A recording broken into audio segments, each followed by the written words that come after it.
Hey guys, what is going on? So for those of you guys that don't know, right, my name is Jon Bagnato. Right, I am a yoga teacher. I've been teaching and working in this industry for quite some time. I'm just going to go over a very quick tutorial on foam rolling and a little bit of light stretching that you could do or anybody could do that's pretty much fairly simple. Right. So first thing with Self Myofacial Release foam rolling is really you just need a roller. Right. I don't like to go too heavy with the roller simply because in the end you are beating your body up a little bit. Right. You are putting in just a ton of effort into this one thing. Right. Meaning your muscles, right, they are tissue, and you don't want to be too rough with them because they will get accustomed to that, right? So I like to go with just some very simple foam, right? I'd like to go with some very simple foam, right? You can get these pretty cheap on Amazon.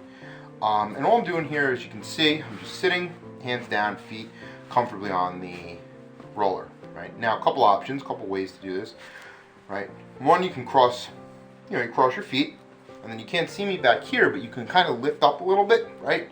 And then you got to roll. You got to use your shoulders. You kind of roll. Now, I like to take things a little bit easier, right? So I like to be casual, right, in what I do, right? So I kind of pull this back a little bit. And what you want to do is you want to take about 2 passes. Now, I do one leg at a time. It's a little less pressure, but you have a little bit more control because of this leg, right? And you just roll, okay? And you just roll, right? Now, you want to make sure you get about 20 passes on each leg. See, I got a knot right there. You want to make sure you get about 20 passes on each leg, right? That seems to be, recommended. You don't want to beat it up, right? More is not always, better. You're not necessarily, doing this till the point that, your body, you can't feel anything, right? So once again, your calves, right? Now I like to take one leg at a time. And what we're going to do here, we're going to work our way up the leg, right? So where are we going now? We're going to our hamstrings. Right, our hamstrings for most of us cause a lot of our back tightness. They cause a lot of our issues with our lower back, and they're just tight, right? So same thing, right? I like to do one limb at a time because it gives me that option with this leg, right? I can use this leg to post myself up, right? And it's not just as aggressive. Now, if you notice me, I'm turning my feet in and out, right?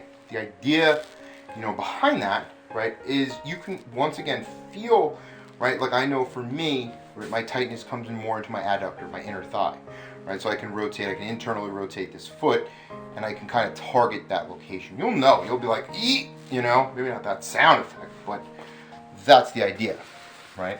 You want to get to the point where you're in your muscle, right? And you just kind of roll, and you just kind of go for it, right? A lot of our knee pain can stem from tightness around the quads, right? I'm not going to do too much of the front of the body today. I'm not going to go too much into the quads. I mean, you can ideally, do your entire body, but this is a short little video. I'm trying to keep this, under 10 minutes or so, and go from there, right? So now what I'd like to really do, right? So we got our calves and our hamstrings. We're going to come into the front of the body first. We're just going to loosen it up though by coming into what in yoga is known as a crescent lunge. Right, so you'd step your right leg forward, right? I like to bring my hands to my hips, right, to kind of identify, right? You don't want them open like this, right? You want to pull that hip forward, right? Then you want to kind of tuck the tailbone in, and then you lean a little forward. You'll feel the stretch right in that right hip flexor, right in that left hip flexor, I should say. Now, a couple options, right? You can actually use your roller. If this is a rolling class, you can use your roller for a little support, right, as opposed to blocks, right?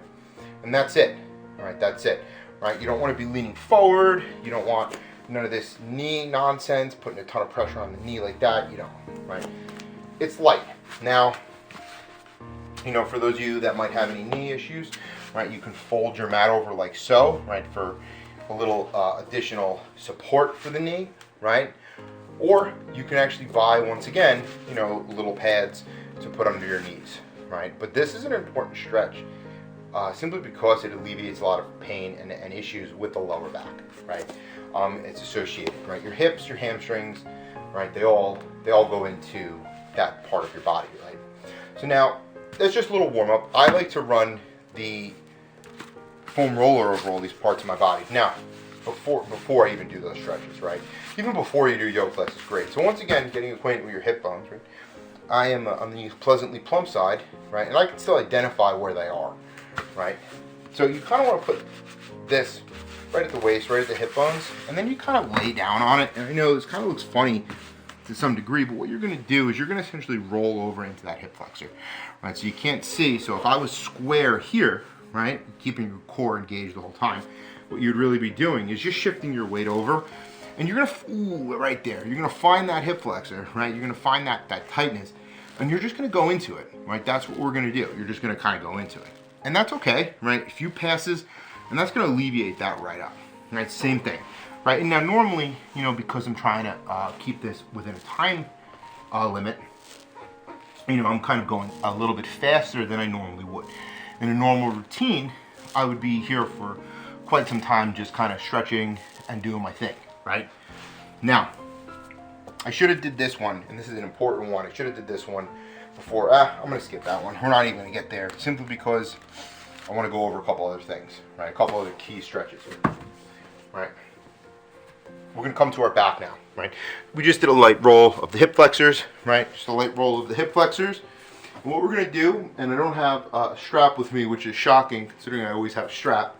What you're going to do is you're going to take your right leg up to the sky, right? Your right leg is going to go up. You're going to take your hands behind that right hamstring, right? And this is just a reclined hamstring stretch, right? I'm going to show you guys from the side, right? I'm going to show you guys from the side. So what it should look like is this, right? We're here. Your tailbone is flat, right? Nice and neutral, right? And then you're just taking your hands and you're just kind of, you know, going like that, right? You can point and flex the toes. You know, with your heel pushing to the sky, you're going to feel it in your calves more, right? And why this is an important stretch, why this is a good stretch, is because if you notice, there's no real pain on my back, right? I'm not arching. I'm supported, right? I'm supported, right? The only thing that you can add to this that might make it a little bit more intense, right, is with your hand behind here, sliding this leg forward, right? Now, this leg will bend. Whatever leg you have stretched overhead will, you know, it's going to try to bend like this. It's going to try to buckle a little bit. That's okay. You can keep a little bend, right? But ultimately, you're using these hands, and notice I'm not like this, right? I'm not straining my neck, right? I'm not doing any extraneous stuff to get this little stretch here, all right? So that's important. And last thing we're going to go over is our sleeping pigeon, right? I like to call it a sleeping pigeon because we don't like dead pigeons. If you notice, I'm wearing my Jan D apparel, Jan D Yoga, right? My friend owns the studio over at in New Jersey, over at Ocean Athletics in Asbury, or in Ocean. I actually blanked out on where the hell it is. Yeah, I'm not even going to go there. But Ocean Athletics and Jan D Yoga. And then what we're going to do is a figure four. So if you notice, we're going to go ahead, we're going to take that left ankle. You're going to take the left ankle on top of that right knee. So you're figure four. Now, this isn't happening, right? I'll see that. I'll see people cross like this. No, you really don't want that. You really want to be neutral. Ankle, knee, squared up, right? And then you could take your hands and you could pull them in. And I would count, 30 seconds. You're going to feel the stretch on the outside of that, left leg, all right, or right leg, whatever leg you're on, vice versa, right? Notice when you pull this leg up, this leg might want to come in, right? If it does, right, don't lift it up so high, right? And just the side, a little shot from the sides, right? You're laying here, right, the leg up, figure four, right? Figure four, relaxed. And then you don't even have to bring this leg in. You can actually take a little block, and that's it, right? So this would be a very simple thing to start, right, with your yoga stretching program. Simply because, I work with a lot of people, and everybody always wants to know, how to straighten out your back, how to alleviate some tension in the back. And this little sequence, right, calves, hamstring rolling, hip flexor rolling, crescent lunge, sleeping pigeon, right, and a reclined hamstring stretch is more than you need. But I'm going to keep going over some of these videos, right? This is just kind of like one of my entrances, my forays into this. So I hope you guys enjoyed it, and I'll be seeing you guys soon. Thank you for taking the time to watch this video. My name is Jon Bagnato. If you're interested and you'd like to find more, please follow me on Instagram, Twitter, Medium. Go over to my webpage, jonbagnato.com, and feel free to leave me your email.